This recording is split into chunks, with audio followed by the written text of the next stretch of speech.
Video games are everywhere. Shooters, visual novels, platformers, puzzle games. The pool of games to choose from is absolutely insane. 2023 was a big year for the video game industry. We've got Tears of the Kingdom, Baldur's Gate, Hi-Fi Rush, Chant of Sinnoh, Sea of Stars. The amount of wonderful games that released this year was absolutely outstanding. Uncommon, even. But that is not the reason we will remember 2023. Across the Mediterranean Sea from where we are in Palestine, tens of thousands, quarter of them being children, are dying under the bomb of the Israeli state. A genocide, a chaotic and horrific series of events that has been going on for more than a year now. Let's step back for a moment. 2020. George Floyd is murdered by a white police officer. In the week that followed, protests rose around the world under the banner of Black Lives Matter, calling for justice and an end to racist brutalities.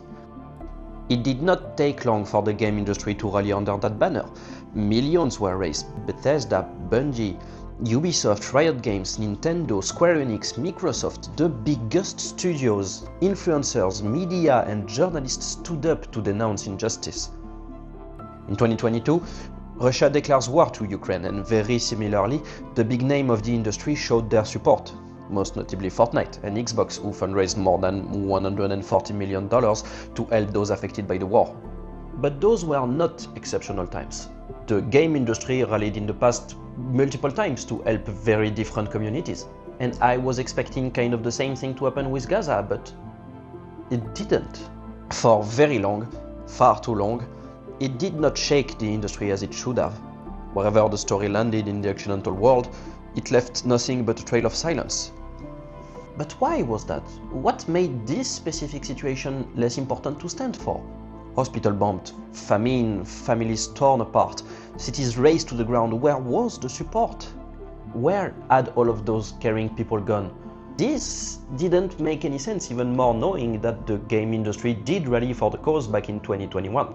So when Israel attacked Gaza back in 2021, the games industry rallied, and it rallied beautifully. It organized a really big bundle for Palestine. We fundraised almost $1 million in a single fundraiser that included thousands of games from around the world, developers everywhere. And it was this very loud, very beautiful protest from the games industry. The largest websites, the IGNs, the GameSpots, the biggest developers, all of them were involved in this rallying cry for justice and freedom in Palestine. And it was beautiful. It was good. It gave me hope. For the first time in my life, it gave me hope that there was an opportunity for Palestine to be free. And then obviously, what happened in 2001 was very straightforward. Israel made a move on Sheikh Jarrah, tried to dispossess Palestinians. The Palestinians resisted that, protested. The Israelis shot at those protests that, escalated into fights. And then Israel decided to bomb Gaza. It's a very old pattern. It happens frequently around Israeli elections, especially with Netanyahu in power. But the world saw through it. And it made this conflict, for the first time in history, it made it very clear. It gave me hope that this was finally the breakthrough. But then the bombs stopped, and the tweets stopped, and the talking stopped, and things went back to normal. And they didn't go back to normal, they went back to worse. Israel increased the pressure on Gaza, increased the limitations on Gaza, expanded the settlements, and the pressure cooker was just set to the highest possible setting. And then the events of October 7th happened. And that did incredible damage to the Israeli sense of security, the Israeli sense of supremacy, the Israeli sense of control. And that is terrifying. And I understand that's terrifying. A lot of people that I know, Israeli people, were terrified. But the reality is on the other side of that fence, in the Gaza side of this fence, these kind of things have been reality for 75 years. People getting murdered, people getting disappeared, people getting abused, violated, houses being destroyed. But that did something really strange to the games industry. because the games industry went back from seeing what this was to thinking this was a conflict that was too big and too complex for them to understand. And so a lot of people were very careful to speak. A lot of people are still very careful to speak. People in games I know over the past 40 to 50 days had to slowly realize that genocide is bad, probably. And it has been very, very demoralizing. And in some ways, it has really shattered my hopes that the games industry can be trusted to sort of take the right stance against these kind of things, which is sad because I think we had a fairly good streak going with Ukraine and Black Lives Matter and reproductive rights. 2 months after the spark that set the conflict ablaze, things were not looking like they were going to lose in intensity. There was no sign whatsoever of any movement from the video game industry, as the only thing people were interested in at this time of the year was the Game Award. It's a show I've watched every year live since it started. It celebrates games, giving prizes in various categories, those being music, artistic direction, writing, game design, but also to the most influential creators, those being journalists, VTubers, esports teams and stuff like that. And with more than 110 million people watching the event live every year, it has a big impact, and it's much bigger than its movie equivalent, being the Oscars. And that's mostly thanks to its head figure being Geoff Keighley, a very well-known guy in the industry. I was once, like so many others, this young designer who only dreamt of having one of its own creation being rewarded by a Game Award. In 2021, they created the Game Award Future Class, a program to honor individuals around the world who represent the bright, bold, and inclusive future for video games. We are now 3 years later, and the Future Class counts more than 200 people. One of them is Younes. Younes is a game designer and also a researcher, and they were part of the 2022 Game Award Future Class. They were also invited to the 2024 Game Award ceremony. I was invited to represent, in their own words, the future of the game industry. So my likeness, my face, my identity as an Arab queer game developer was already being used to somehow show what the game industry was doing better. But the thing is, when you're in that position, you know then that the game industry should do better, and you're supposed to be put on a pedestal to represent this change. There was like this huge cognitive dissonance in my mind between the deep grief and despair I was feeling on one side, and the other, the invitation to celebrate in the industry. We can't always speak about the power of stories in video games and never use that power for good. I decided to write an open letter saying that us, the Future Class, people who signed this open letter, wanted to address what was happening in Palestine during the Game Award ceremony. Hey game developers, why is the game industry so silent about the Palestinian genocide? With the Game Awards happening in 2 weeks, we need your help. We want the silence to be broken, and we want our solidarity to be proclaimed loud and clear. We were thousands of people. We were half of the Future Class at the time. There were a lot of people who supported the letter. Half of them signed the letter. A good chunk of them, I can't say exactly how much, wanted to sign, but feared the consequences. Feared that their names there would mean that they were going to be blacklisted from something, or that they would lose an important partnership. I've met people when I went to the Game Awards who came to me, some people who were on stage during the Game Awards ceremony, who came to me and told me that they wished they could say something, but that they fear the consequences, either on them and their career, or on their studio, on their colleagues and their peers. In an industry where layoffs are kind of always a threat and job security is not given, it can be frightening for some people to just step up and call on the questionable behaviors of such big actors in the industry. For people with, say, a family or people under their responsibility, it can be difficult for them to risk a part of their career just for a statement. Still, we've got some studios who went beyond that fear and stated against the genocidal events happening in Gaza. One of them is the Pixelant, the studio behind the Game Awards nominated game Bury Me My Love. I've always thought to myself that I wanted to make the Pixelant because I wanted to carry values, and that if that means that the company goes under, well, so be it, basically. And that's also one of the reasons why the Pixelant is not a traditional studio with tens of employees and lots of people on the payroll. Maybe if I had the responsibility to have to pay 25, 30, 40 people, I would consider things a little bit differently, because I would be scared not only about what people would think about my positions, political positions, but also that might affect the company, and that might affect the lives of workers that need a job, that need the pay in order to pay bills and stuff like that. If you see injustice against us, against Arabs, if you're gonna burn bridges, right, make sure that they're bridges leading to you, not away from you. I was growing in this young industry, and it was really important that I had connections. And those connections all were people that had their own interests, their own goals, their own games.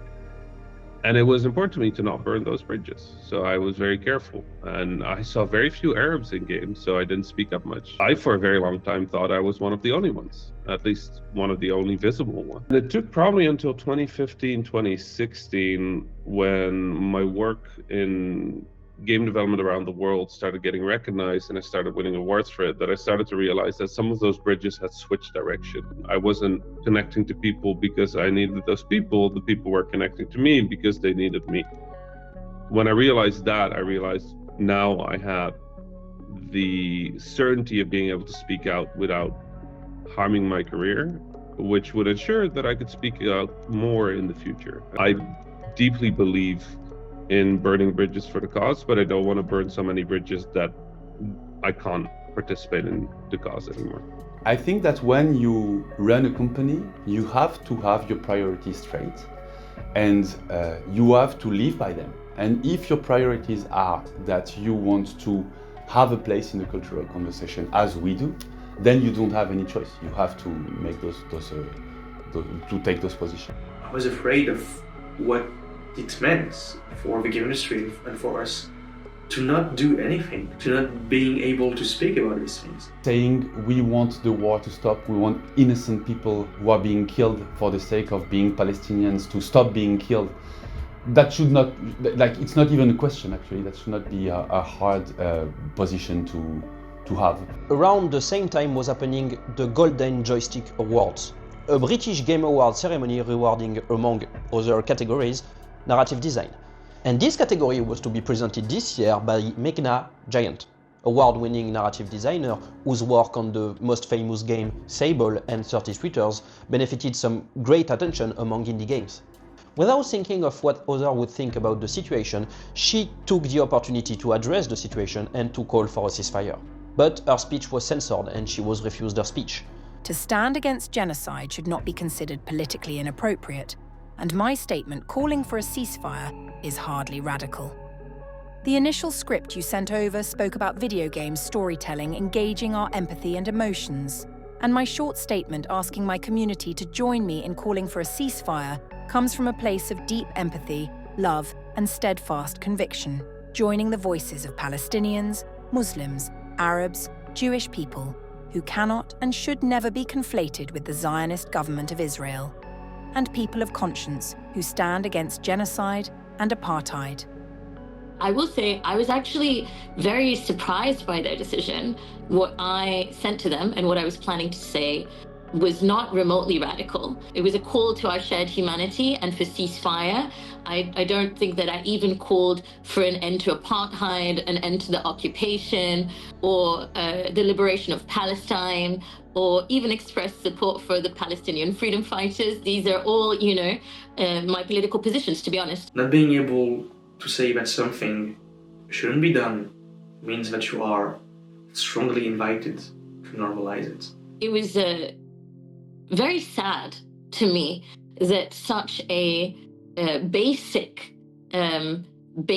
call for humanity was too political for them, and that their response was, we don't allow political statements here, given that the previous year various developers had made statements about Ukraine. We came together for great causes in the past, for causes that were hard but necessary. We used to stand up for people, we used to support them, to give them more resources, more time and more space and more voices.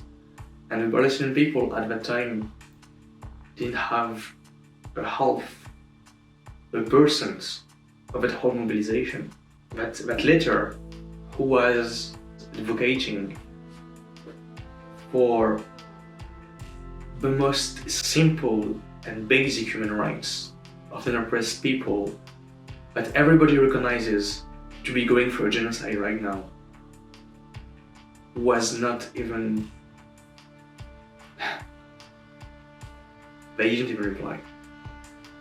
They stayed silent. To this day, it was the first time the future class, so a group of people chosen for their incentives towards those specific causes, it was the first time they gathered themselves around a common action, but they weren't listened to. So that led to some of them to question their place on those classes. Were there just tokens? Was it a guarantee the Game Awards team could just shake whenever they were asked their concerns about the industry and the world? A prize? A reward for their dedication? Or was it an opportunity to do more? The silence of the game industry as a whole was deafening. I think looking back, I realized that perhaps my race also played into that.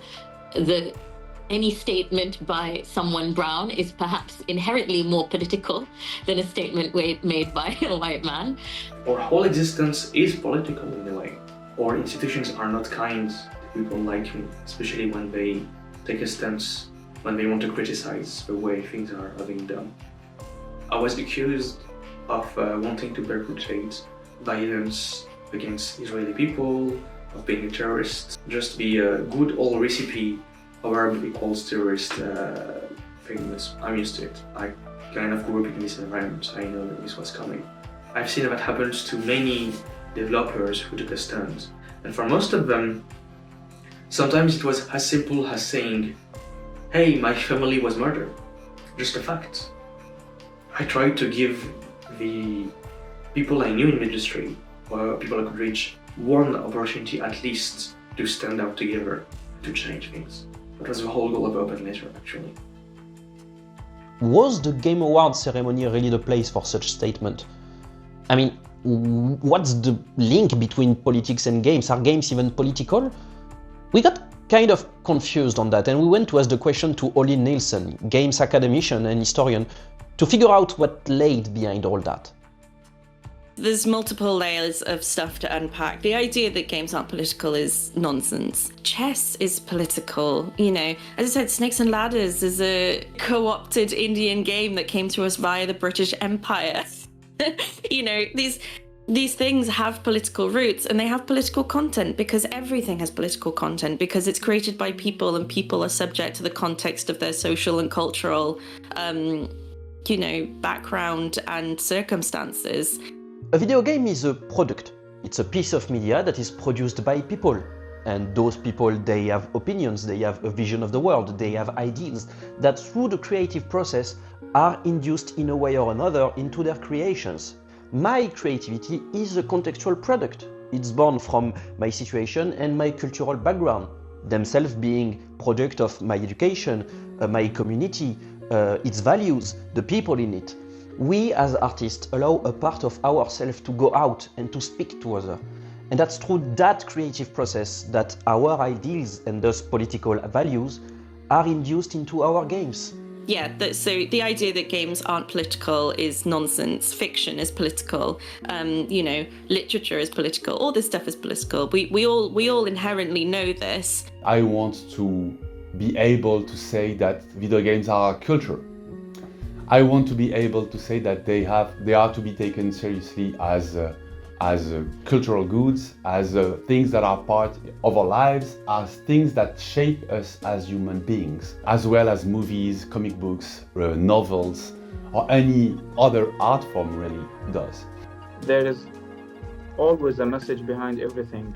A piece of art or a piece of something, there's people behind that, and they have intentions, they have ideas, they have ideology, they want to share Games, movies, songs, novels, all this kind of stuff, they have a very important part in our life. From the very beginning of our life, stories are a pinnacle of our understanding of the world. They enact shared social values and norms.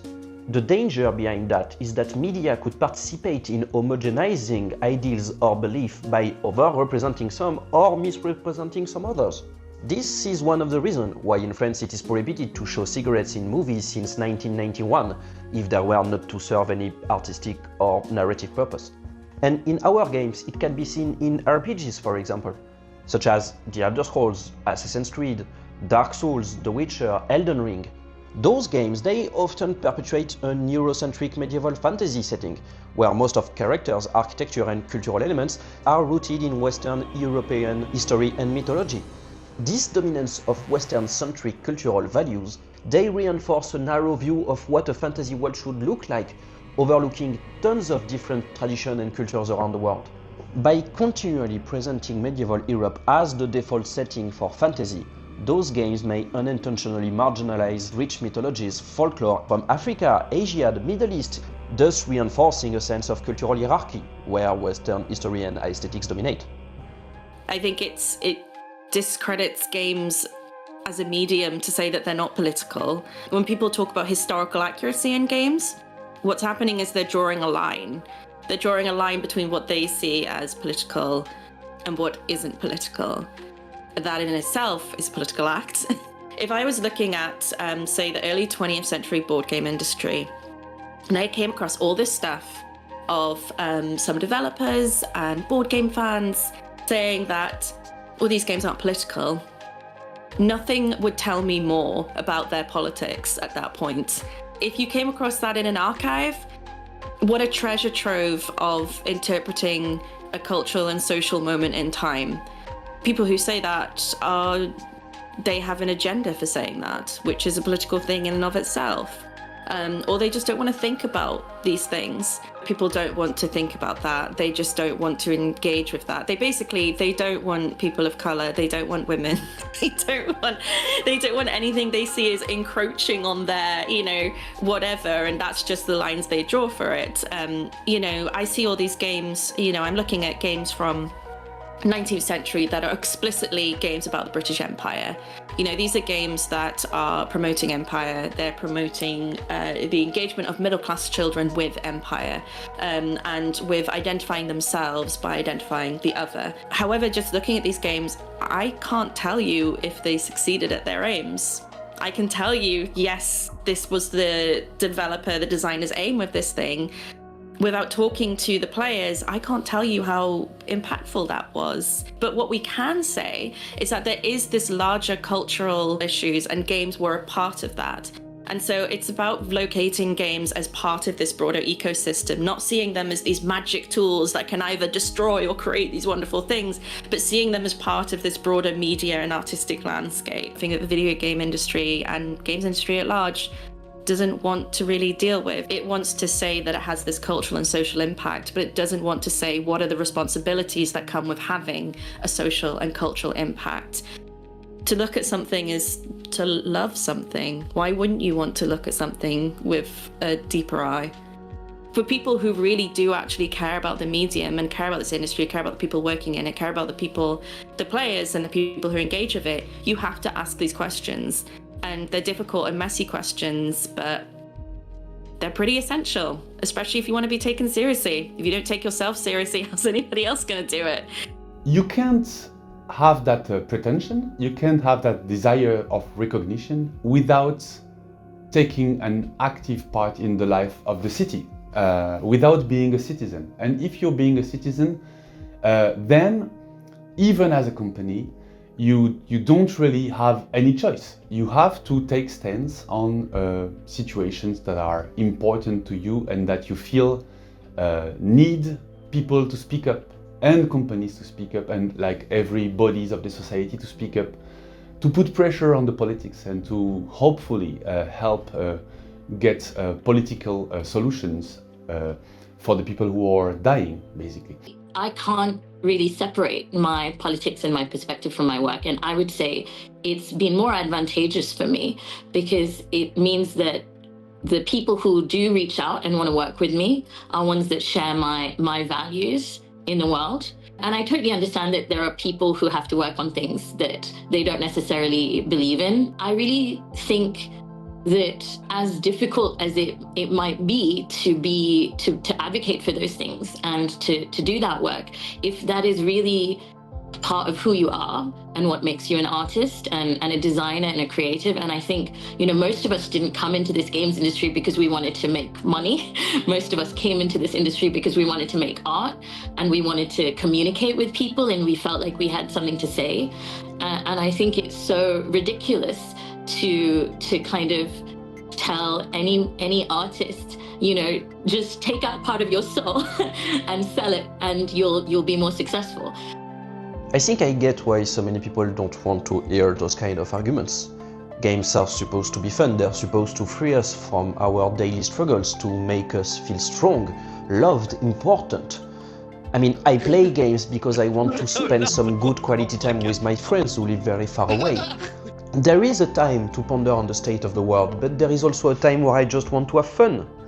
Et maintenant, bienvenue à cette soirée jazz. There is and will always be a place for escapism in games. But wishing that politics just stays out of game, it's just not doable. Early this year I played God of War Ragnarok, which became very soon one of my top AAA. That impressive level of polish, animation, world design, coupled with a narration that explores what it means to be a father, a son, a warrior, and how we men should deal with our emotion, and how there is always a place for hope even though we consider ourselves like monsters. We don't change.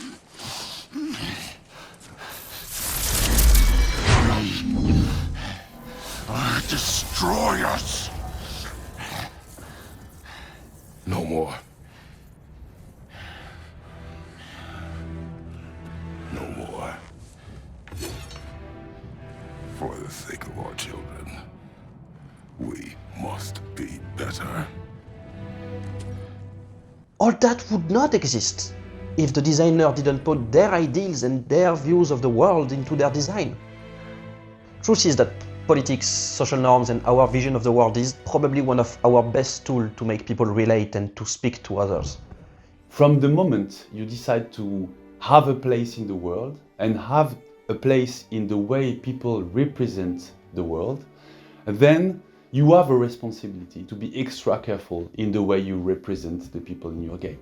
I met very few game devs who actually took those questions seriously and who actually had second thoughts on what they would convey when they represent a woman with huge breasts and an armor that barely covers their body, or where the bad guy is a terrorist with a keffiyeh and with a AK-47, or where I don't know, the princess is to be saved, etc., etc.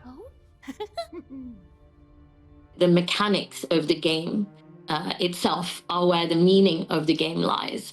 So I don't think narrative alone can decolonize games, in any fashion, because you can write the most, beautiful theme, but if the mechanics are around exploitation and domination and subjugation of the other, it's still going to end up replicating intentionally or unintentionally all of these patterns.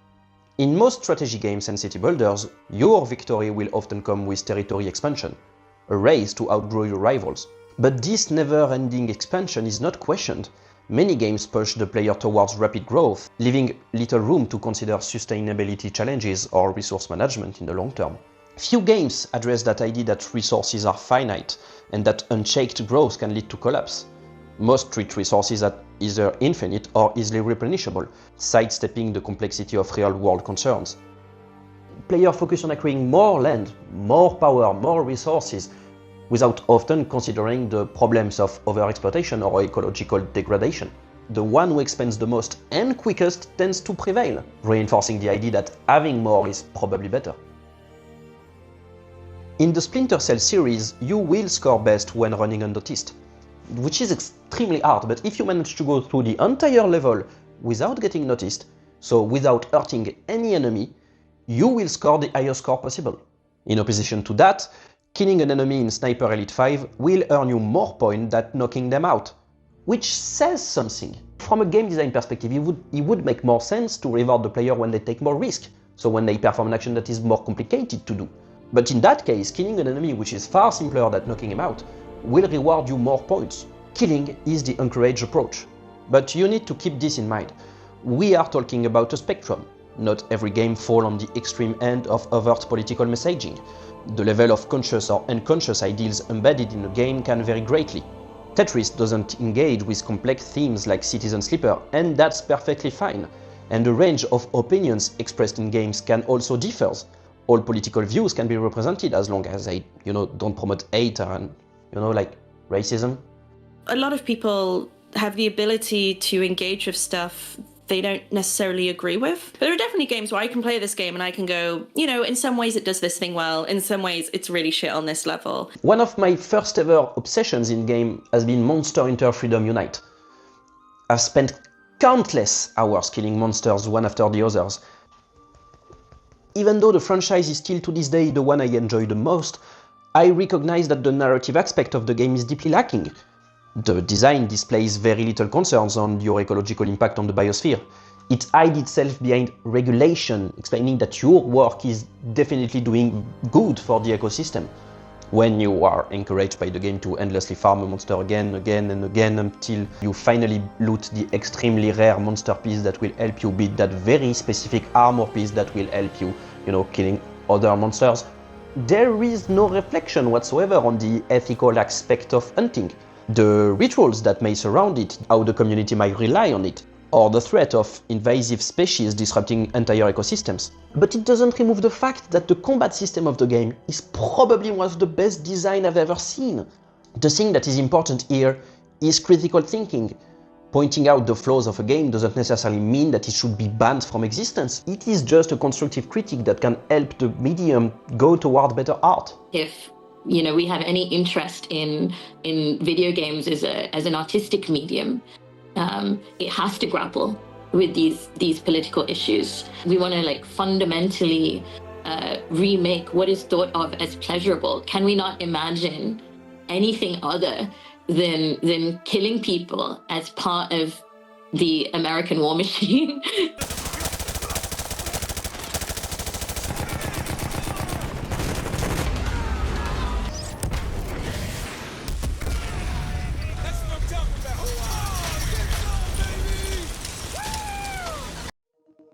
Shooters, FPS, TPS, gunfights, they represent the most dominant genre in gaming.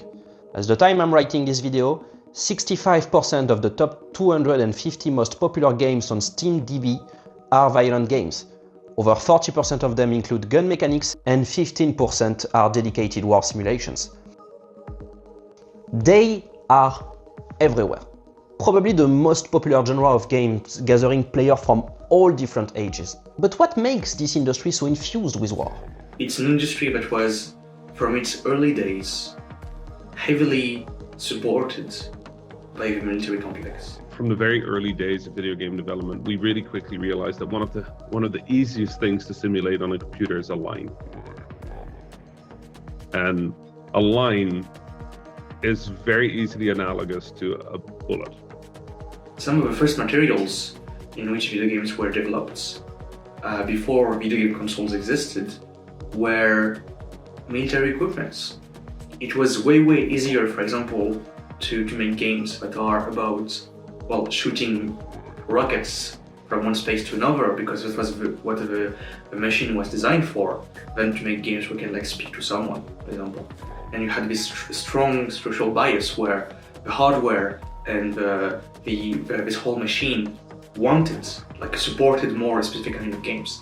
So this meant that the game industry in general developed an expertise in making war games, in making games about war with weapons, developing tools to display specific 3D terrains, or developing tools to simulate specific weapons or ballistic equipment. I've got examples from the First World War of board games being produced called literally, Recruiting for Kitchener's Army.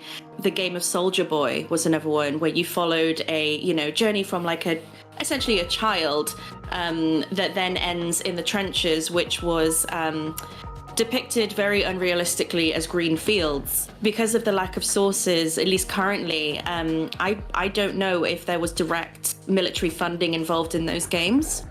But what I can say is that they are profiting off a wave of kind of jingoistic, nationalistic sentiment that was happening. Games have always been very opportunistic in their marketing, in how they adapt quickly. If something happened, layer it on there. So First World War happens, there's this huge wave of recruitment push and all of that. And at that time, very particularly early in the war, there's this huge sentiment, kind of like this huge kind of pro-war, very nationalistic sentiment.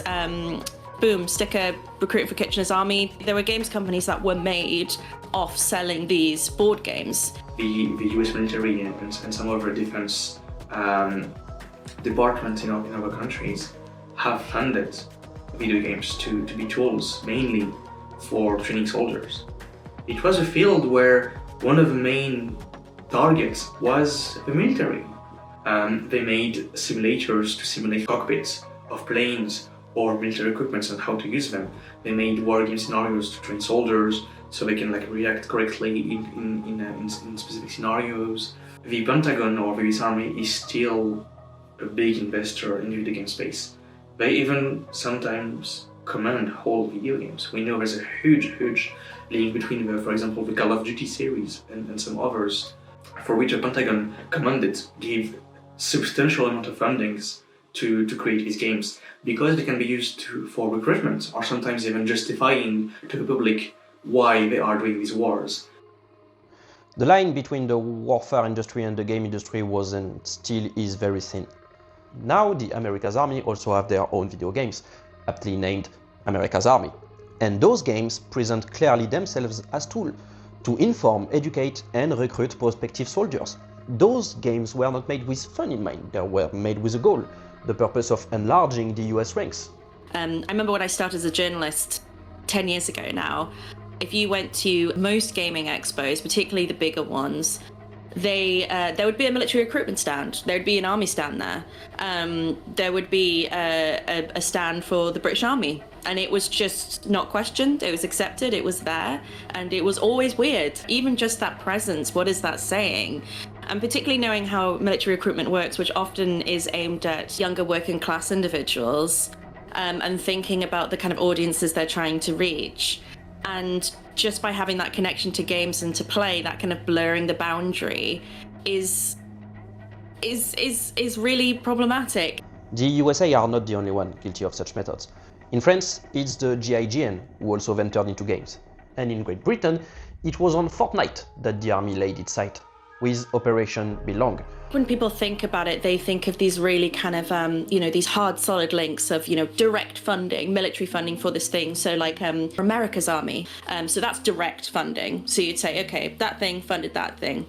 I guess what you'd see with the Fortnite example, which is like a really direct, there's a direct link there. You've got British Army, you've got Fortnite, direct link. And then there are the slightly more blurred, messy lines that far more games get encompassed by. So you have things like getting the license agreement so that you can use a particular real world weapon in your game. You have to pay a licensing fee. And so that's that much more, that is part of the military industrial complex. Money passing hands for this thing. Not potentially direct military funding of a thing, but part of this broader complex of this industrial entertainment complex. Which does all feed back into each other. One of the lesser obvious links lies in the weapons that are being used by the player. These real-world firearms, virtually recreated with a remarkable accuracy in games, are protected by licenses, and those licenses can be bought. And there is a lot of money circulating that way. It's an integration that benefits both the weapon manufacturer and the game's creators. Games gain immersion, authenticity, and appeal towards weapon aficionados, and on the other hand, manufacturers report increased sales. They enjoy a very controlled marketing boost, influencing the way their weapons are being perceived. We've worked with companies to send our sniper rifles into video games. Which ones? Our license agreement prohibits us from mentioning a company by name. However, you are welcome to check out the Call of Duty series. We want to know explicitly how the rifle is to be used, ensuring that we are shown in a positive light, such as the good guys using the rifle. We definitely see sales of particular guns increase when they are featured in popular video games, such as Call of Duty. You have games that go off popular sentiment, like we saw with, like I was talking about with the First World War games. They may not have had direct funding from the government, but they are making money off the back of this popular sentiment at the time and feeding into it. So you'll have games that are, very pro certain military, very anti, certain people, these very Orientalist motifs, these very othering motifs, because that's what people are seeing in the media at the time, and they're playing into that. You see it in Snakes and Ladders, or Shoots and Ladders as it might be known in America, when that was kind of co-opted. It's originally an Indian game, which is centuries old, and when it was co-opted in Britain, and repackaged and rebranded and all of that, because, shockingly, turns out Britain stole a lot of things, including game design. They used kind of snake charmers and these very Orientalist motifs, these othering motifs, because that's what consumers would have seen at the time. They would have seen it on sugar packaging. They would have seen it in music halls. It's a recognizable thing. It's feeding into that.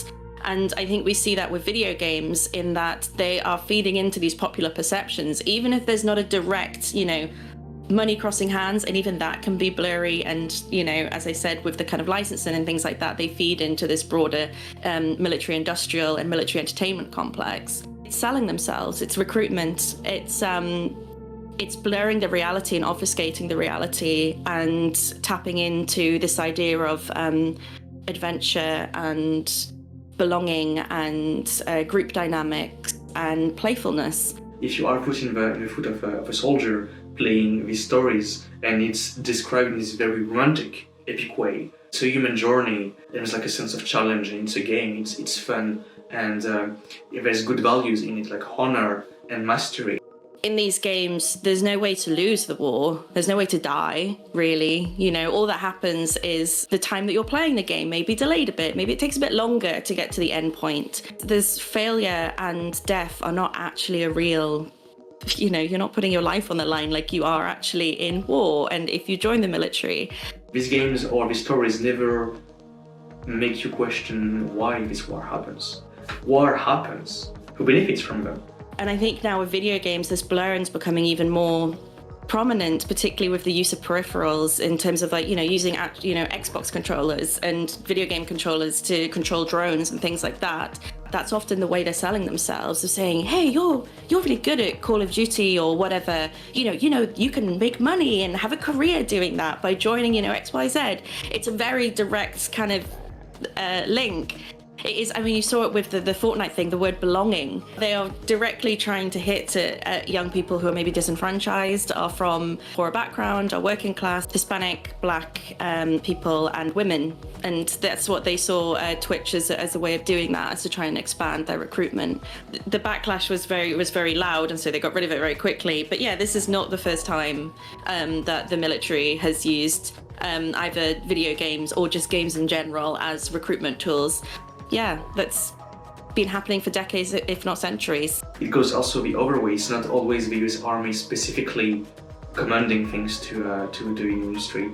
It's also, for example, a lot of video game related companies. I'm thinking of game engines like Unity or some other studios who put their service for the US Army specifically, who design tools, who make software for them, using the expertise of a video game developer. You might think of government wargaming and your and my commercial games industry as separate. They share the name of games, but they're completely different fields. That is categorically not true.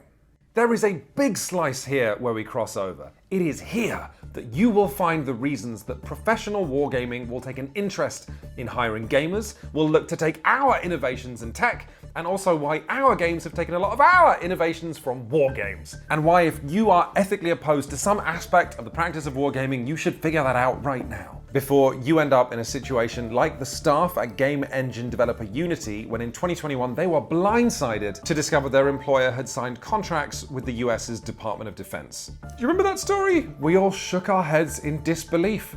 And then within a year, there was another story that Unity had signed yet more, even more lucrative contracts with the DoD. And once again, we all shook our heads in disbelief. But listen to me, listen, this is gonna keep happening, and the checks are gonna keep getting bigger. The US has a tendency of using its media export to sort of justify large armed conflict, and we've seen that throughout history. It's the military entertainment complex. Hollywood, movies, games, media are a very powerful way of controlling narrative. For that reason, you'll often see a lot of movies or games or stories, short films coming out about a conflict as the conflict is brewing. We saw it in the Iraq War, we saw it in the War on Terror, but you can go back as far as Vietnam. Games is no exception to that. Games are a very powerful medium.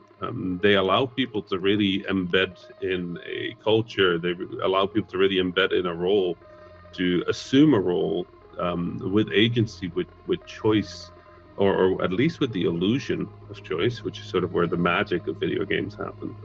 Chess, the board game, the legend around it was that it was a game made to explain to a queen who lost her son in war and who couldn't parse the reason why the war took her son.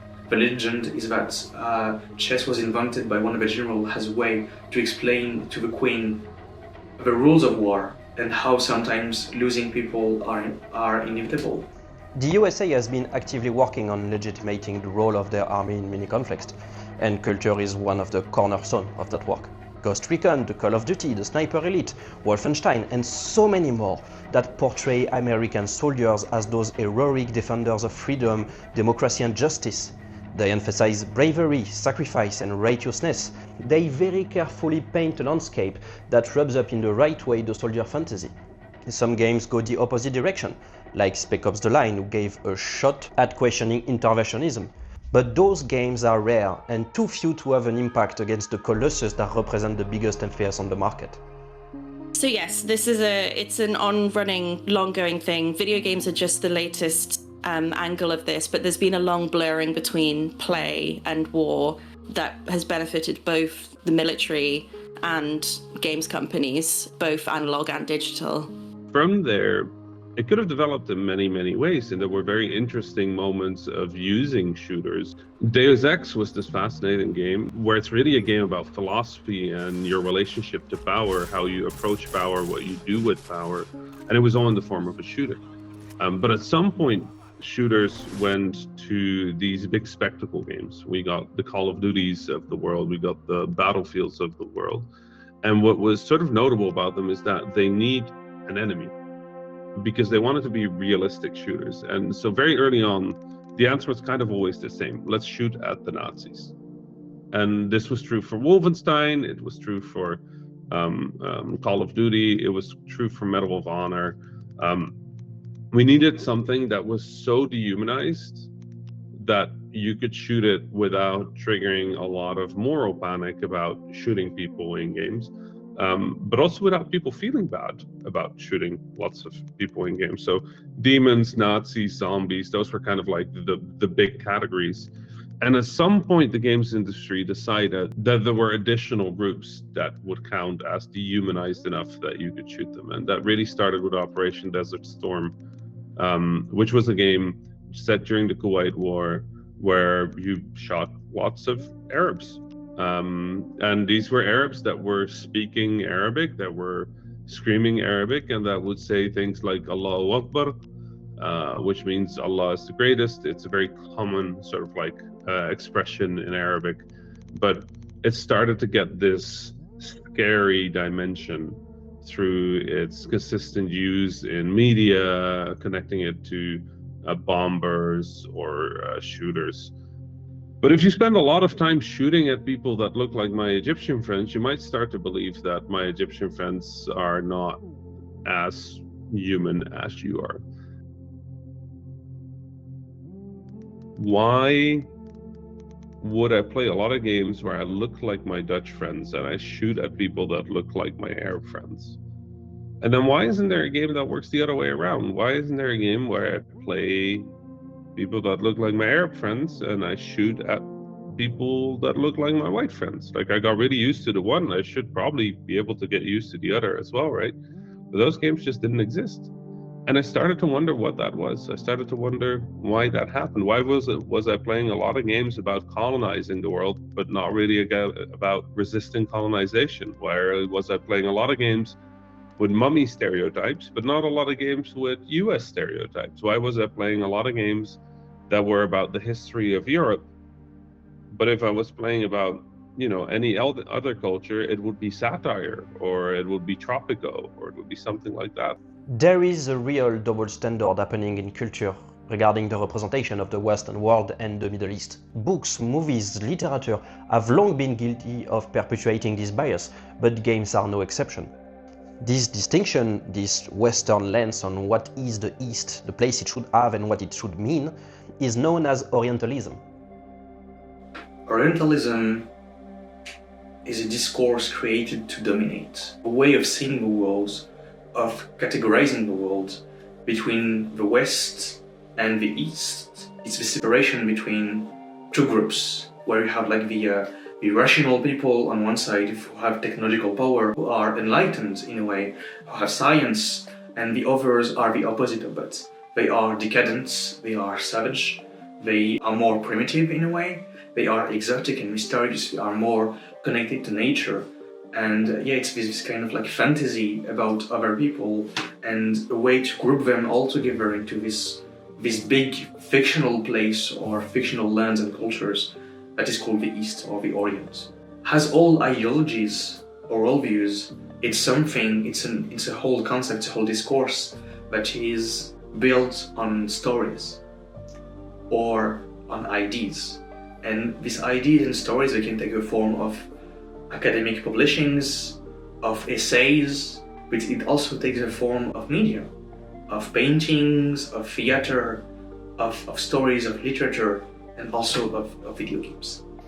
As soon as you recognize games as being cultural goods and as being part of our relationship to the world, which they definitely are, of course they have an influence. If you look at what's happening in video games, you tend to notice a pattern. And of course, the bad guys, they are from Iraq, they are from Afghanistan, they are from the Middle East in general. If you play 1, 2, 5, 10, 20, 30 games in which those people are represented that way, it's not what's going to turn you into a racist, but it's definitely something that's going to be part of a more general representation problem. From the moment you decide to have a place in the world and have a place in the way people represent the world, then you have a responsibility to be extra careful in the way you represent the people in your game. Frank Herbert's Dune is a textbook example of Orientalism that is done in a fictional place that is very much influenced by the West idea of what our cultures or Northern Africa is like. Nowadays, video games that took place either in a supposedly historically accurate Middle East or a fictional Middle East, fictional countries, because it's more acceptable sometimes. The stories that happen there, they are always told from a point of view of the Western visitor or the Western soldier. And all the stories revolve around 3 big themes, I think. The first one will be war. The defining thing about the Middle East in video games is a place where war happens, where war has to happen, or where you want to control people who are there with military tools. This place or these people are inherently dangerous, and they don't know how to take care of them, so we need to intervene. And the others would be occultism.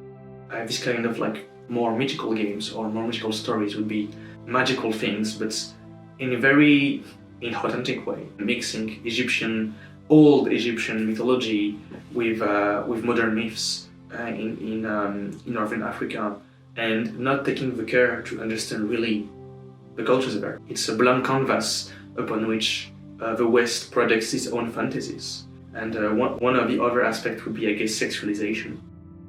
I'm thinking of JRPGs, who have the dancer class, and it's always Middle Eastern inspired women who wear like veils, these clothes, they have a history. They're not really things that existed in these places. Most of them are fictional and invented. They are what soldiers wanted to see. It's women who were forced to dance or to go through exotic sexual pleasures for the white soldiers who happen to be there. I think the games industry has very consistently failed at that responsibility of figuring out how do we portray a culture, a reality as complex and diverse as the Arab world, the Middle East, as a culture worth caring about, right? The only roads you see in games in the Arab world, in the Middle East, are dusty roads with jeeps with machine guns on the back. There's goats, there's people screaming. You don't see a single civilian. Everybody that's there in the streets, you have to shoot. There's no women, there's no children, there's nothing like that. There's just people screaming Arabic at you. And the worst thing is, very often it isn't even Arabic. Most of the games are presenting Arabs and Muslims as terrorists, killing Muslims and killing people, saying, hey, Allahu Akbar. For us as Muslims, like, you say Allahu Akbar maybe 100, 200 times per day, and in games you have to kill people saying Allahu Akbar. You're trying to kill yourself, actually. In one of the missions, I can't remember which game, I have to kill someone. His name is Rashid, it's like me. I have to kill myself. It's the accumulation of bad representation that finally takes a toll and finally gets to people associating certain type of people, certain races, certain backgrounds, certain religions to tropes, and generally negative tropes. It's all these stories that paint a fictional Arab world that doesn't exist, and reinforcing fictional again and again, but never giving time and energy or resources for authenticity. So it's a whole population, it's a whole set of cultures that do not exist in a region. They don't have access to the same imagination tools that we have. Games have this opportunity to humanize the Arab world, the Muslim world, but they very rarely take that option. And the examples are so few and far between that if I would list them, it would take me maybe 2-3 minutes at most. And they're usually not even that good, right? They're usually fairly flat characters, but the fact that they exist at all is a huge step forward, and that's incredibly sad. But if we study the player distribution all over the world, it tells a different story. Let's get back to the 250 games we studied earlier. The USA gets a percentage of players far below their 48% domination on game development. On the other side, the Middle East, which accounts for only 1% of game development, sees a player representation that is 4 times higher, with 4.3 players coming from that region. As a whole, the game industry had this incentive to put more diverse people as protagonists in a way, and have more, for example, black characters on screen, or even Arab characters on screen. But that doesn't mean that they are telling black stories or Arab stories in a way. They are still stories mainly written by white people that include other people. It would be hard for me, to be honest, to point you to examples of people made, for example, people from my communities, from the Arab community or Muslim community, that tell Arab stories or Muslim stories, that do this work of creating this space where people can process emotions or grow through storytelling. That's sadly a thing that is a white privilege or male privilege in a way. For us, people who are not white, these experiences are rare and cherished. We have a wild card to do whatever we want, and it doesn't really matter. It's not really important. What is important is the production value, the poly count, the explosions. Are the explosions big enough? And that's really sad in a way, because I don't think there's anything to lose in taking your storytelling and your representations seriously, and in trying to have a way to express yourself and to express a more diverse and more refined and more authentic vision of the world through what you are working on. You're not doomed to tropes. I would not say that every person who worked on a game where Middle Eastern people are depicted as terrorists is necessarily racist or ill-intended. But I would say that lots of people don't think that that question is relevant. And I think that they're missing out on a huge part of what could bring meaning to their work when refusing to think about those topics.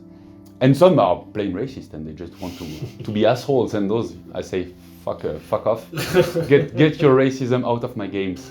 I think the games industry doesn't really make it easy or possible for people of Arab or Muslim descent to be making games. Money is controlled very narrowly, mostly in the United States and parts of Europe. There is a little bit of a shift in that now, and that Saudi Arabia has been starting to fund games, but Saudi Arabia is very much inspired by the US model. And in that regard, they're also not very interested in funding a lot of Arab games. Like, you cannot make a living making games in Palestine. We're living as a survival here in Palestine. So we don't have the luxury to make games, actually. It's very hard because, again, games need a huge budget, needs a lot of time. It's not that easy to have all of these things at once. For me personally, I have a family, so I cannot have a hobby anymore, and I cannot take building games as a profession in Palestine because there is no industry and there is no publishers. You cannot convince someone to invest in you to make games and to publish that game. Even publishing a game in Palestine is not allowed because you cannot receive money through the App Store or Google Play. It's really complicated. We are living actually in a place that is not recognized by the world. Where we're sitting now, Western games can't even get Arabic right, and Arabs don't get to make games. And for that reason, I think the games industry has very consistently failed at representing the humanity of the Arabs, and has very consistently dehumanized and made Arabs into collateral damage of violence. Something that, when normalized, means that we look at the scenes in Gaza right now with a horrifying familiarity, because that is just what the Arab world looks like, and that is just normal. And because of that, the scale of the horror, the scale of the terror that the Palestinian people feel is completely missed. It is hard to imagine that Gaza ever looked anywhere else, because all we've ever seen of Gaza is this.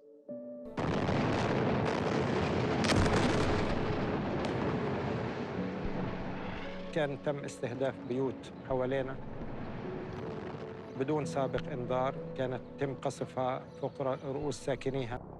We got a runner here. They're taking care of the wall. Wildfire, this is Bravo 6. Be advised, we're passing a large church and continuing towards the main highway. Sharing is a fundamentally human behavior. I am shaped by the story I've been told, stories of people I can relate to for the culture that we share.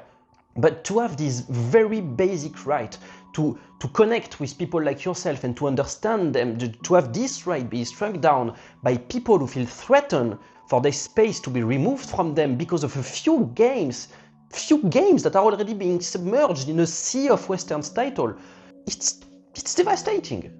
Still, some people resist this Western domination of the industry, and they fight for their liberty of speech to tell their stories, for no one is going to tell it for them. One of them is Rashid. Rashid Abu Edeh lives in Palestine, in the West Bank, being under Israeli occupation.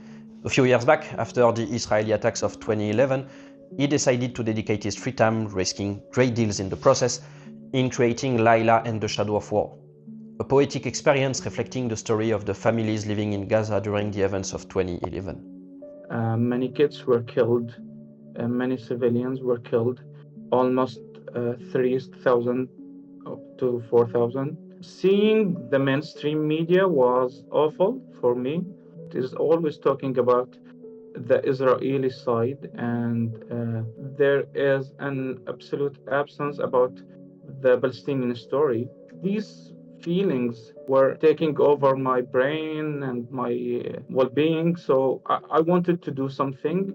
It was not a luxury. Hey, let's make a game. No, I thought that was my responsibility and my duty to do it. That was something that I work after my regular work. Actually, it was like 4 hours commuting from home to my work, 10 hours of work, full-time job. And after that, like from 11 at night to 3 a.m., that's the time that I work on the game. I can handle that, but the emotional part of doing the game was also tough. I wanted the player to feel and not only see. I wanted to share the feelings of being in a war and understand the situation, what's happening actually. You cannot do anything when there is an airstrike. You cannot protect your family. You feel like hopeless. Every decision that you make is tough. So I had to see all of these images again and again and again. Almost every night for 2 years. I worked on this game for 2 years. It was a very painful process. I was writing the code and crying. I wrote the code with my tears, actually. It is not that easy, like just to keep seeing these images. It's emotionally tough, but I couldn't. I have to see them. I have to see the small things that happening. I have to see all of these screams and crying over and over again. It was a tough experience. The game Layla and the Shadow of War is a very important game. The game is not fun, it is not meant to be. The game is not pretty, also it's not meant to be. It is unfair, clunky, leaving you nothing but a lingering bitterness. Playing it feels like every moment could be your last, no matter how cautious you are. It doesn't want you to look away, it wants you to know what it's like. That the disgust and horror you feel towards those situations isn't even a fraction, a percentage of an atom of the real horror. The game is powerful, it's not easy to play, but it tells a story we have ignored far too long. But if we struggle to endure those stories, what must it be like for those who have to live them every day?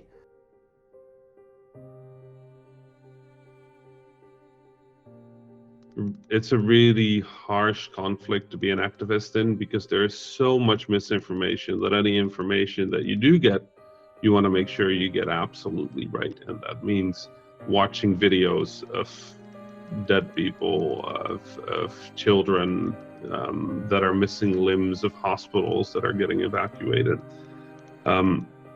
just to ensure that you're not saying anything that just clearly isn't true.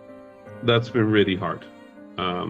That's been very difficult, and it pains me that the people that are doing this overwhelmingly look like me, are people that deal with racism, that deal with an industry that isn't built for us, that an industry that would have E3 in the middle of Ramadan and then have every meeting be a lunch meeting.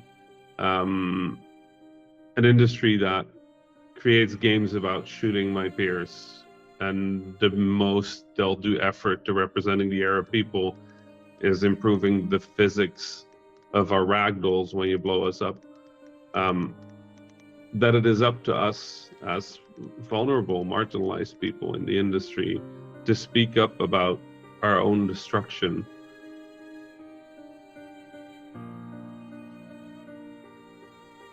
It's very tiring. It's very exhausting. And I wish it wasn't this way. I wish it felt more like 2021, where we felt supported in a movement that was larger than us. And right now, I feel like the only movement that's happening is because a very few people are consistently pulling that cart. And there are good people, there is hope, there is increasingly around the world. We're seeing the protests daily, day in, day out, hundreds of thousands, millions of people. We're seeing the pressure, we're seeing the discussion about the US elections, we're seeing the youth rejecting certain narratives and accepting other narratives. So there is hope, but it is too expensive. The hope is too expensive. Too many Palestinians are dying to buy this hope. Too many Palestinians are suffering to buy this hope. And too many Arabs are around the world. Too many good people around the world are just tearing themselves apart to push that cart up the hill just a little bit more. We do what we can.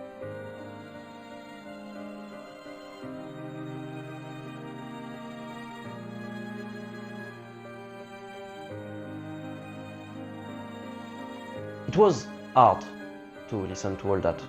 Games have such an important part in my life that I just couldn't comprehend how much they were doing wrong. And this scene where you can see soldiers cheering up when this building is being destroyed.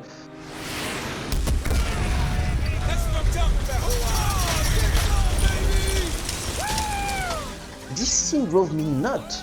How could some people decide that that was right? And I watched it again and again and again and again, and like a madman I was expecting helplessly another outcome, but nothing made sense. Nothing about the deranged will to immerse the player in the shoes of a conqueror, those of a killing machine deprived of empathy, nothing but the details, so many details, like the sheer number of soldiers you shot in the back, those running for their life like young soldiers to whom the glory of battle was sold only for them to realize too late that only death and despair survives the bullet. Was it satire?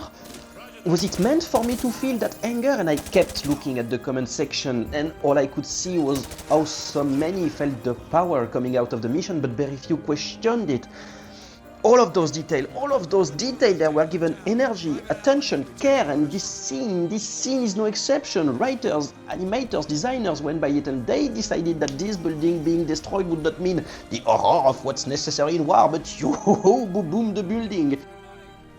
And I mean this building is at least 10 stores, thousands of people must live in there, and its destruction means that thousands just lost everything they owned, everything. There might have been even civilians in there too. We know that some people don't want to leave them home, maybe hundreds of them are still in there.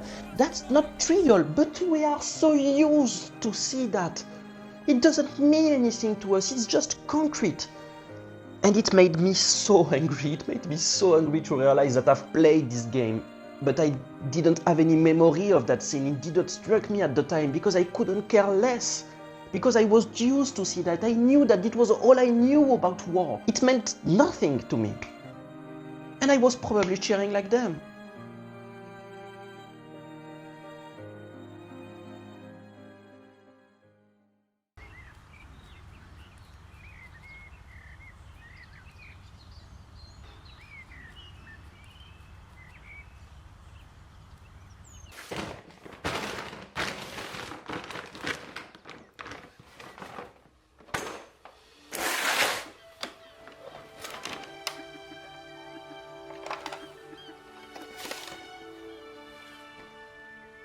I'll always remember my first console.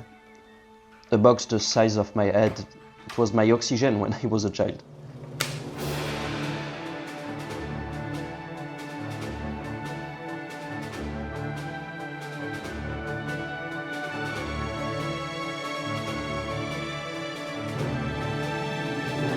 And I remember feeling the wave, the sound of the seagull, and I swear I could feel the wind blowing on my face. Countless hours I've spent in front of the television, exploring the flooded Hyrule corner to corner. There wasn't a spot of grass on any island I'd not set foot on, not a rock I'd not tried to climb. This console, this game in particular, they are a part of what I am right now. They are the reason I love games so much and why they're such a big thing in my life right now. And this may be my story, but there is so many people like me who had their first consoles. I mean, games is no longer this weird thing that is being played only by the nerd in school. It's a universal art. So there might be some people out there who cares, who want to make things right. We just need to find them. The adhan, the call to prayer that defines life across the Muslim world, across 2 billion people on earth. The first time I properly saw an adhan in any video game or any TV or film was this year in Assassin's Creed Mirage. It's the very first time I've seen Diadan properly, with all the movies and games set across the Arab world, the Middle Eastern world, the Muslim world. I've never heard it.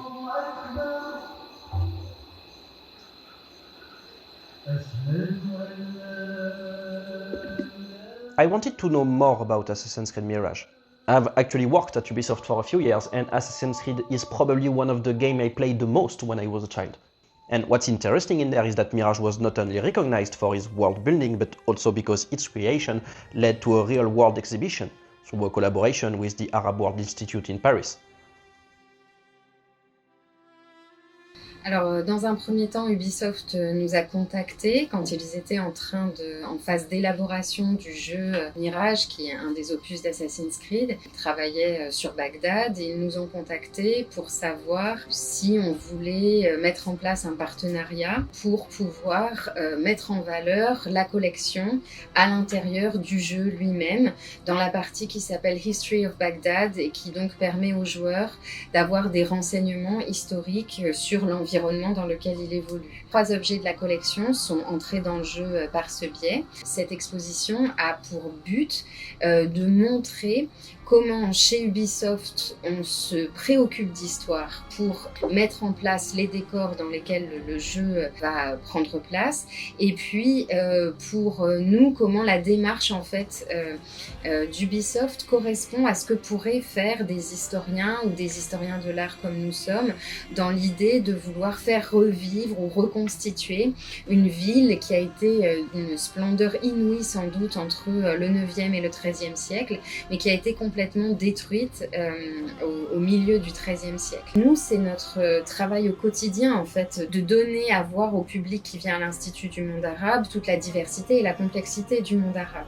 Et justement, d'essayer de sortir des idées reçues ou des clichés qu'on peut avoir sur le monde arabe ou sur l'islam, tels qu'ils peuvent être véhiculés dans les médias ou sur les réseaux. Chez Ubisoft, il y a eu vraiment un souci de faire au mieux et de s'entourer de spécialistes qui étaient capables justement de valider ou d'invalider les choix faits par la direction artistique. Aller dans le sens de montrer combien le monde arabe, et Bagdad en particulier, entre le 9e et le 11e siècle, a pu être à l'origine d'un foyer scientifique majeur, une ville-monde qui pouvait accueillir des gens de tous horizons qui parlaient une multitude de langues, et ça c'est très bien rendu dans le jeu, hein. On entend parler des langues différentes, on croise des gens qui ont un type physique très varié et qui vont parler mais aussi être habillés de façon différente, et donc pour montrer cette diversité, c'est une ville-monde dans laquelle les marchandises du monde entier vont arriver par le Tigre. Il y a notamment cette vue des quais du Tigre où on voit les navires arriver, et les images du souk qui sont très impressionnantes et qui, même si on n'a pas d'idée exacte de ce à quoi ça devait ressembler, devait être tout à fait grouillant et plein de ces marchandises venues de l'Inde, de la Chine et au-delà, et redistribuées ensuite dans le reste du monde. Donc c'est important parce que c'est peut-être effectivement peu connu et je pense que c'est ce qu'a voulu faire aussi Ubisoft sur d'autres éditions. Mais là, le choix de Bagdad, c'est énorme. C'est-à-dire que bien sûr que c'était un choix historique évident et qui va aller à contresens de ce qu'on entend dans les médias sur le Moyen-Orient et son actualité aujourd'hui. That level of research and dedication in a production, it often comes with a cost, and a consequent one, making it complicated for most studios to just afford it. But authenticity can be preserved in many ways, and some are far less expensive than others. I think this question of, is this only possible for studios, is a very absurd one to me, because if you really look at diverse hiring as well as actually anti-colonial, anti-capitalist, radical work, that's being done in the indie space and not in the studio space. You know, so I think that in itself should tell you that it's not a question of money. I think there's a limit to how radical it's possible to be with the more money you have. And if you have VC funding and they want you to make back, 4 times what they've given you, or if you're working with a large publisher, the more money they give you, the more creative control they want to have. It's just the kind of reality of this.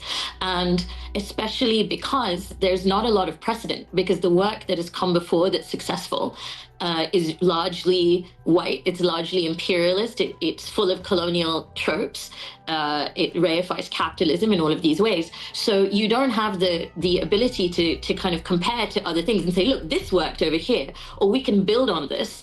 And if you want, 10, 20, 30, 50, $150 million, that is going to become, really, really impossible to kind of take risks. So I actually think the indie space is where a lot of this change does happen. It's where things get proved out. It's kind of an unofficial research and development space for AAA. Those of us who have experiences and come from different perspectives than the mainstream or the majority of our peers actually add an enormous amount of value to the rooms that we're in. Our creativity is reinvigorating the industry.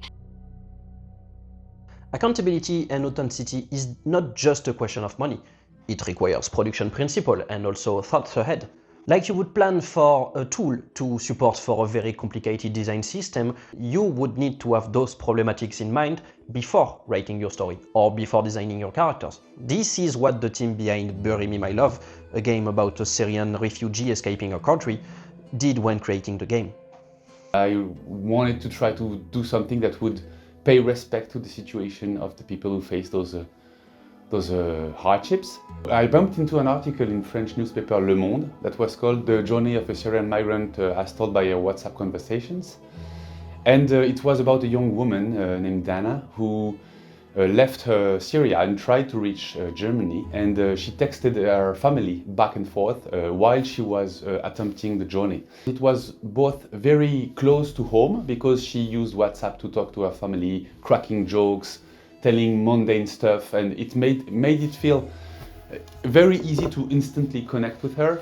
But also it was completely alien because suddenly she would ask for which smuggler she should go with, where she was going to sleep that night, and suddenly it was miles away from our reality as Europeans, basically. And I thought to myself, this is a very interesting way to talk about the situation from an almost intimate perspective.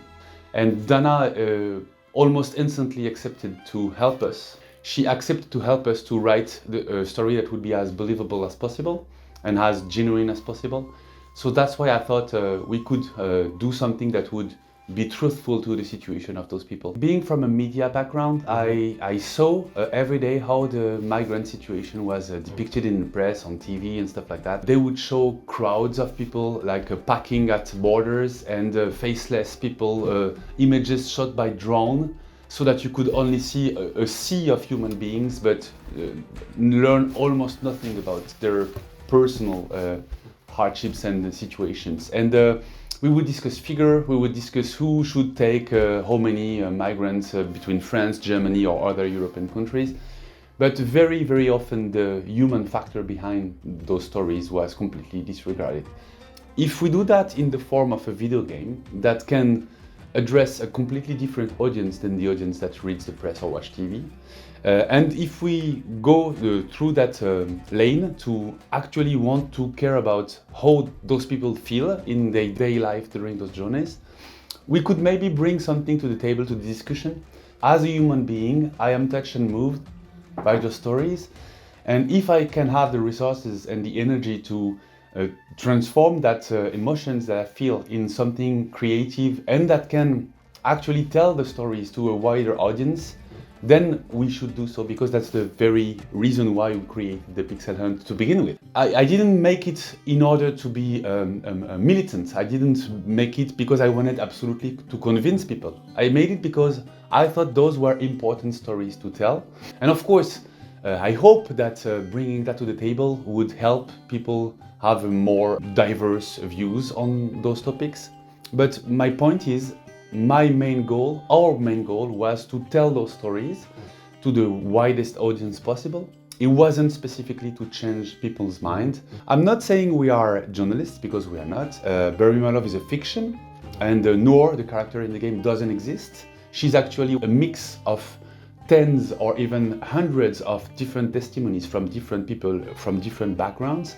For everything that happens in the game, I can bring an article, I can bring a recording of an interview that I made, I can have a specific testimony of someone who lived the situation, so that I can argue that it's fiction, but it's documented fiction, and it's based on serious, real grounds. I wouldn't even imagine doing the game without the input of Dana.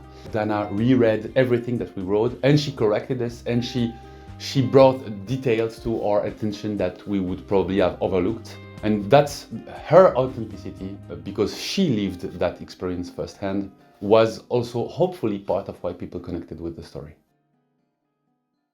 There is a very important distinction to make here. As much as the implication of Dana was absolutely fundamental to the creation of Bury Me My Love, it remains a game made by a French team. As such, it needs to be considered as a reporting game, akin to the work of a reporter, that will probably unconsciously bring some of its biases into its creation. Which makes sense a lot when we know that Florent Morin and Pierre Corminet, that are behind the game, have a background in journalism. It is an important art piece nevertheless. It's a big step toward what we consider to be the goal, which are testimony games. Games developed, designed, and perhaps even published by people that are invested in the story being told. In this context, we could consider as such Path Out, an autobiographical game telling the story of Abdullah Karam, escaping the Syrian civil war and told by a Syrian team. Both games deserve a place for recognition. But we should also consider that there might be a difference between those two stories and the way they're being told and the way they affect us. For one is written with the help of somebody concerned, and the other one is written by somebody concerned. Privileged people like me, we will never fully grasp what it means to live under the Western oppression. We may come close to perfect representation and inclusion through dialogue and communication with experts and historians, but we will never be able to fully grasp what it means to be a Syrian refugee. For the only one who can are them. But those people are also not bound to the responsibility of telling us those stories, and we shouldn't wait for them to do so. The burden to educate and to inform about those situations, it's something that should not be carried, but something that you desire to lift. Every time you write a fiction, you're always in the realm of fiction. So you are always going to want people to stay hooked and interested, and sometimes you will chain events and things that are happening for people to stay involved in the story. The reality that we depict in the game is a bit twisted. Like, lots of things happen to Noor. Dana told us that she spent lots of time just waiting for hours, for days. That doesn't make for very good game design, of course. So we adjusted that to fit with the form that is video games. The most important is that ethically, you know that you're not twisting things to an extent that would completely misrepresent reality, and that you're still staying in this line that is, we want things to feel authentic. We knew that when Dana actually told her family her journey, she didn't retell a tenth of the terrible thing that happened, but she took care to keep joking, to keep having good times, to keep connecting with the one she loved. And that's also a way for her to keep her dignity in that situation. And we also tried to mimic that in the game, because it felt important to us that that dignity would also be shown in the game. The game is probably a lesson of things that a game design teacher would tell you not to do, because it's a game about feeling helpless. It's a game about not having direct control. It's a game about not being able to predict the outcomes of the decisions you make. Like, game design-wise, it's an unfair game. The game is not about you. We made a conscious decision not to put the player in the shoes of the migrant. We decided that some choices that you would have to make on behalf of Majd, who is Noor's husband in the game, some of them you will not like on a personal level. Like some people told us, I would never say this or that. And we said, yes, but the game is not about you. It's about those people. And to the best of our knowledge, that's what those people would have said in that situation. So forget a little bit about yourself and try to connect with another reality that is not yours. Some of you might ask at this point, that's very good, but does any of that help make the games more fun? And that's a very good question, because one of the most important things you're looking for when making a game is making that game entertaining. All of those considerations that we were talking before, they should be considered as creative leads or inputs more than constraints. In the same way a very strange game jam theme can spark great ideas in designer mind, historical limitation and cultural details can also be used to direct gameplay, level design or narrative design in a very good way. The Screen of Tomorrow, for example, is an initiative that is destined to movies and games artists to help them tell stories that highlight a more inclusive and sustainable society. It takes the form of an handbook, asking just simple questions, and those questions are supposed to be helping artists consider thoughts they might have undermined or forgotten. It's a tool to enhance, not to censor. It needs to be seen as some sort of innovation catalyzer. Accountability mustn't be seen as a dam limiting the flow of our thought, but more like a tool to help us navigate swimmingly in our minds.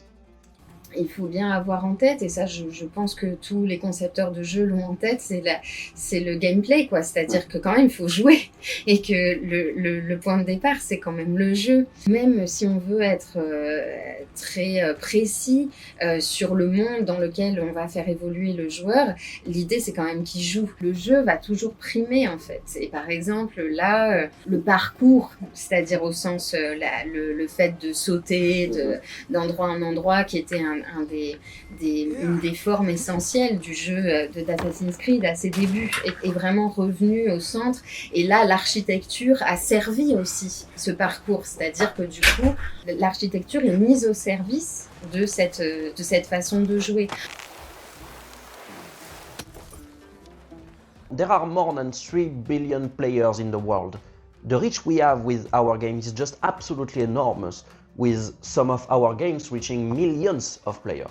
Combined with the fact that games are an incredible tool for learning, makes our medium one with insane potential for collaboration with museums, academies, research or anything related to education.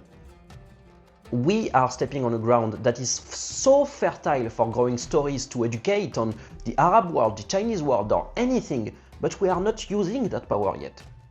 We can highlight the complexities and nuances of different cultures. We can break down barriers and foster greater appreciation for diversity.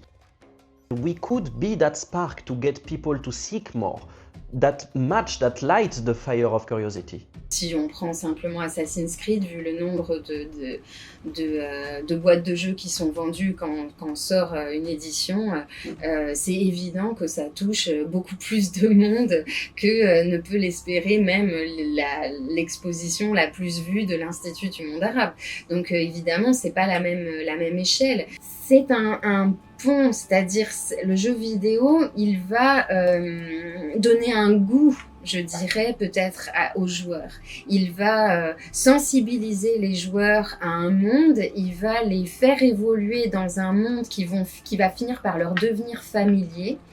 Et je pense que du coup, ensuite, quand ils se retrouvent face à des œuvres d'art, comme là on leur propose dans le musée de Lima, l'œuvre va leur devenir familière aussi. Et le regard qu'ils vont poser sur l'œuvre va être différent. Cette exposition a fait venir des joueurs qui peut-être étaient des gens qui n'avaient pas l'habitude forcément de fréquenter les musées et qui ont justement eu envie de venir voir l'expo parce que elle s'appuyait sur un jeu qui leur était familier. Ils ont pu prendre la mesure en fait de la beauté des objets dans les musées, ça s'est jamais vraiment fait.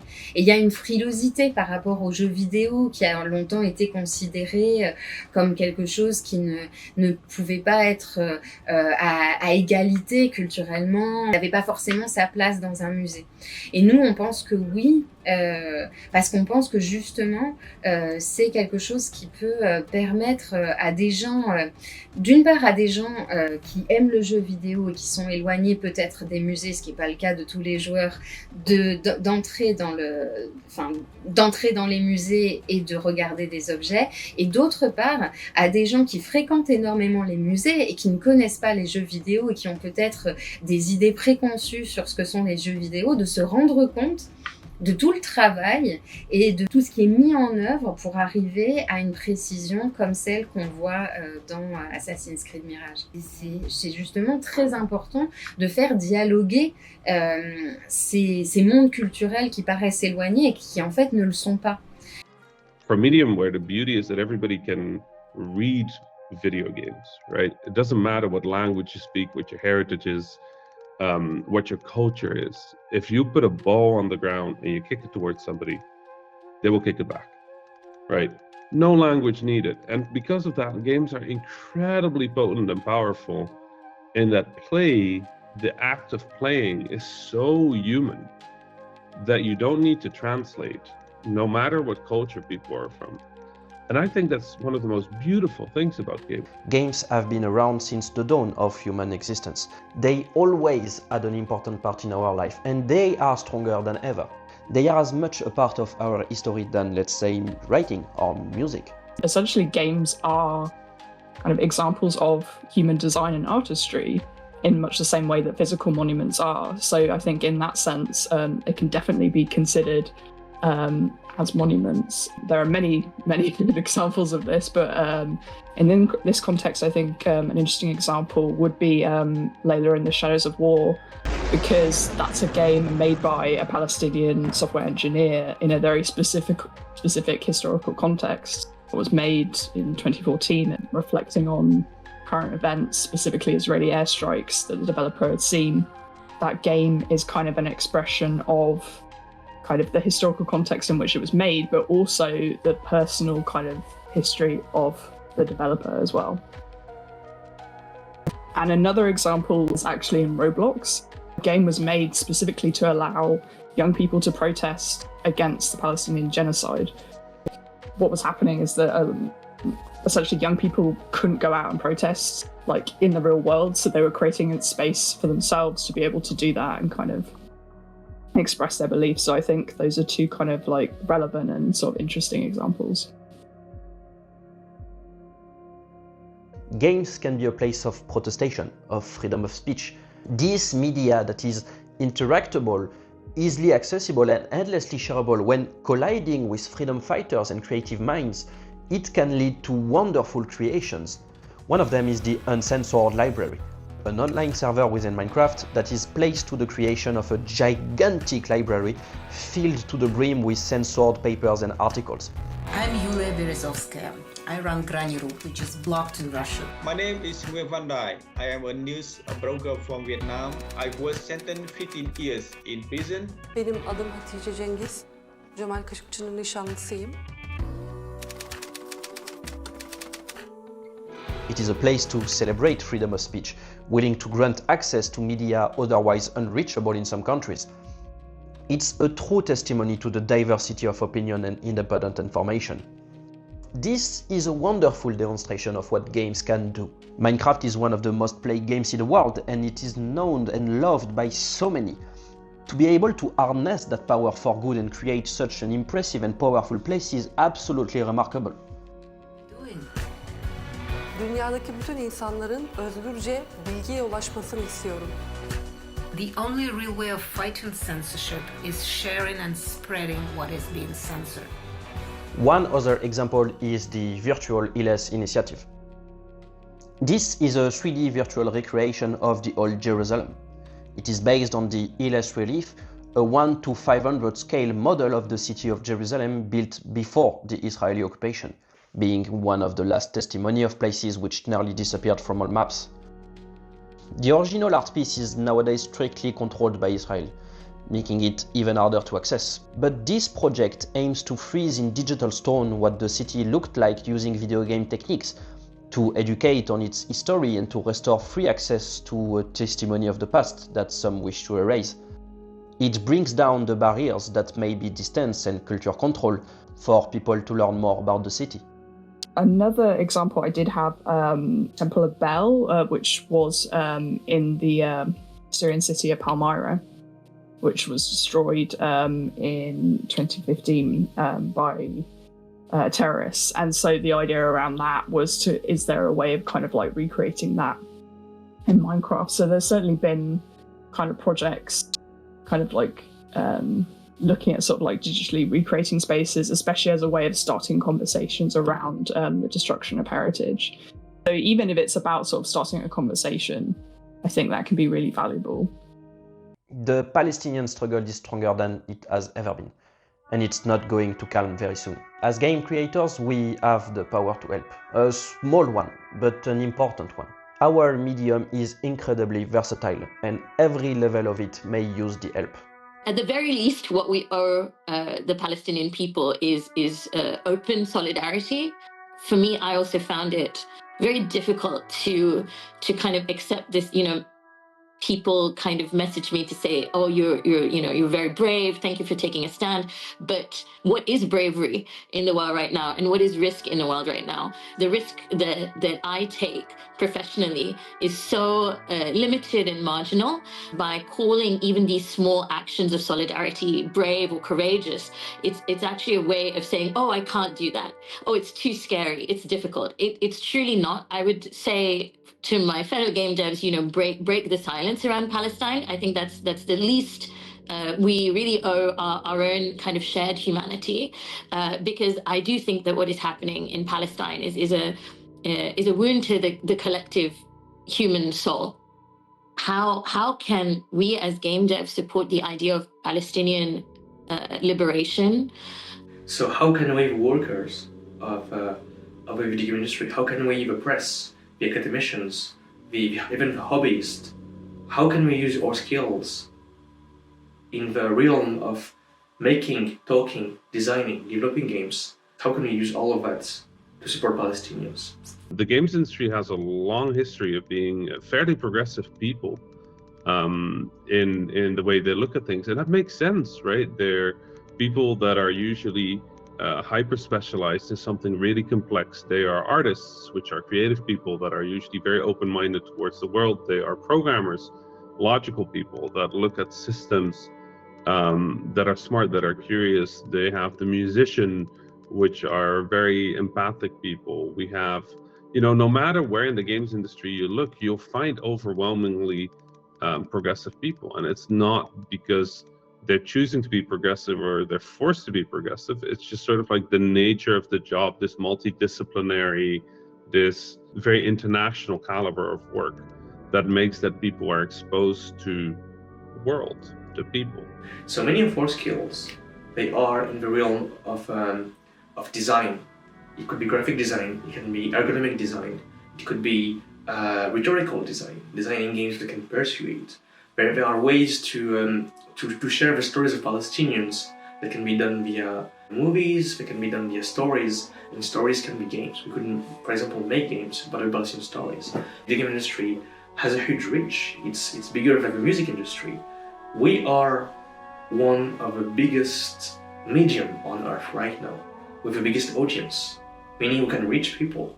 We can make sure that Palestine and its people whose stories are so absent, who are so dehumanized, we can use our privilege to give them a share of our voices and our audiences. We can elevate them. It could be making games for them, it could be making documentaries about them, it can be gathering, making websites about the story of Palestine, Palestinians. It could be designing even simple graphical tools for people to understand the situation or how they could help. If you are interested in helping Palestinians create their own video games, now exists the Palestinian Voices in Games initiative, aiming to link studios and creators to help them either create or found their project.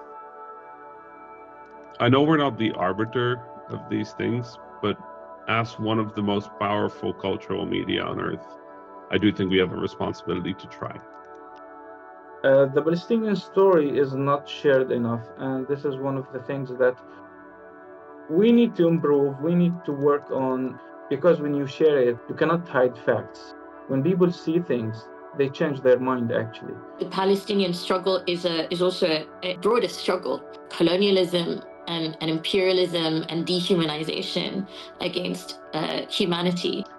The level of support is rising up, when you see people gathering and talking about Palestine, trying to make something, trying to raise awareness, trying to understand the story and what's happening, it's really amazing. I can't describe it, but I love to see it and to see like every small thing makes a difference. We can also preserve Palestinian culture in a way, because it is at a risk of being lost, of disappearing. We can preserve workers in Palestine. Many of them have skills that we're looking for. They know how to program, they know how to design, they know how to tell stories, and their livelihood are in danger. They just lost their whole country or parts of their whole lives, and they need to rebuild. And we can offer them a place in our home, in our companies, in our jobs. We can host them. We can tell them that they are welcome, and we need them to be among us too. We should also all recognize, kind of collectively as workers in the games industry and as human beings, that we are also in the grip of these exploitative, capitalist, colonialist forces. And it's really only in kind of collective power and mutual solidarity that we really kind of stand a chance. The game industry is an institution that has hands in many of the oppressive structures that many of us want to be free of in the world. So the game industry might not be a bad place to actually do activism. There's room for hope if we fight together. It's very important for us to not just limit our political imaginations to the games industry and the work that we make. We should be getting out on the streets, we should be protesting, we should be writing to our MPs, we should be doing all of these things. And if we have the capacity, I think the time has come for direct action, is fundraising, supporting those who are doing so, people like Medical Aid for Palestine that are doing amazing work. Personally, I really encourage people to go and look up the work of Palestine Action, which is doing amazing work shutting down Elbit and Israeli weapons factories here in the UK, and I think also in the US right now. This is complicity in genocide in our own countries. I'm in the UK, in our backyard. As narrative designers, I think actually DM me or get in touch with me if you feel like you want to write letters to people who are currently in prison for political action. There's court support that we can do. There's detainee support. It's not simply in the work that we make and that we share, and in our political actions outside of the games industry, that we support the cause of liberation in general. It's also in how we interact with our peers and build community with each other. These Palestinians are actually humans like you, and remove that stereotype, remove that label, terrorist or whatever. And you are human and you have feelings, and these people are actual people. They have dreams, they have everything that you have. We wouldn't meet so much resistance about putting our ideals or things we need in video games if video games weren't powerful.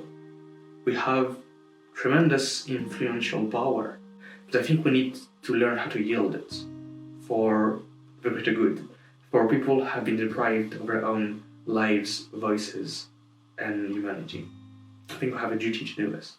The gaming industry stands on the brink of an era where we can utilize our power not only for entertainment, but as a catalyst for positive change, fostering greater appreciation of cultures. It's time we seize the opportunity to educate, to inform, to inspire, and to collaborate in ways that will leave a long-lasting impact on players. I couldn't live without games. We couldn't live without games. They are at every level of our society. We play from the very early stage of our life and we never really stop. Games make us connect, laugh, cry. They give us hope, dreams, friends, moments we'll never forget. They give us funny and silly afternoons, nightmares, existential crises, a sense of belonging. They teach us, make us love our world and others even more. Games bring us to the brim of our capabilities only to see us go beyond our limit. They make whole countries rally under the same goal. They raise millions. They make us understand how much we love our parents. They make us see how much the world is fucked and how much art is beautiful. Games makes us human.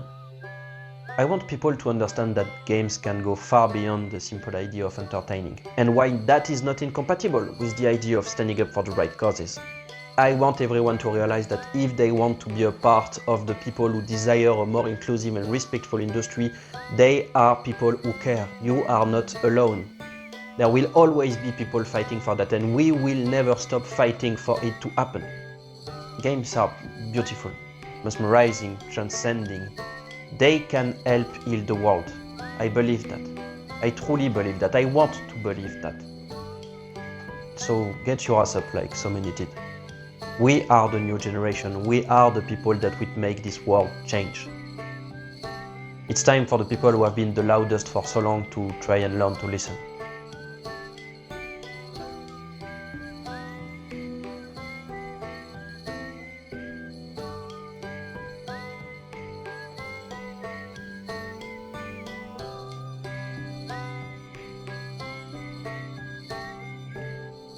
Two weeks ago, I had a new baby, and until this day, I find it very hard just to carry him in my hands, because every time I try, I just imagine all of these images that are coming from Gaza, and I really suffer just to carry out my own kid.